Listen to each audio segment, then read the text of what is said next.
नमस्कार, स्वागत है आपका फार्मूला बूस्टर सीरीज में। आज हम पढ़ने वाले हैं रेक्टेंगल के बारे में और देखेंगे रेक्टेंगल के कुछ इंपॉर्टेंट फार्मूला। तो सबसे पहले आपको पता होना चाहिए कि रेक्टेंगल क्या होता है।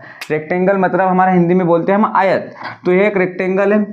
सबसे पहले रेक्टेंगल होता है क्या, उसकी परिभाषा क्या होती है। रेक्टेंगल एक चतुर्भुज का रूप है जिसके कि 4 कॉर्नर होते हैं और प्रत्येक कोण रेक्टेंगल के प्रत्येक कोण 90 डिग्री मतलब समकोण होता है और उसके आमने सामने की भुजाएं बराबर होती। इस डायग्राम में हमारे पास एक rectangle A B C D है।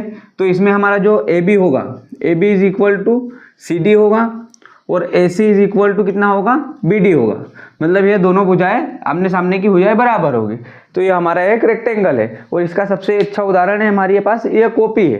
ठीक है, तो ये कॉपी, ये वाली एज और ये वाली एज दोनों बराबर है और ये ऊपर वाली एज और बॉटम वाली एज दोनों बराबर होते हैं। ये एक रेक्टेंगल का उदाहरण है। तो आइए इसके कुछ महत्वपूर्ण फार्मूले हम देखते हैं। सबसे पहला फार्मूला हमारा है आयत का क्षेत्रफल, एरिया ऑफ रेक्टेंगल। क्या होता है, लंबाई गुणित चौड़ाई, लेंथ गुणित विड्थ। ठीक है, उसके बाद होता है आयत का परिमाप। क्या होता है, 2 इंटू ब्रैकेट लंबाई प्लस चौड़ाई। तो सबसे पहले आयत का परिमाप क्या होता है। आयत का परिमाप मतलब कि हम इन चारों भुजाओं को जोड़ दें, A B plus B D plus D C plus C A. तो इन चारों भुजाओं को जोड़ेंगे तो ये हमारा आयत का परिमाप होगा। इसका एक फार्मूला हमारा क्या है, 2 ब्रैकेट लंबाई प्लस चौड़ाई।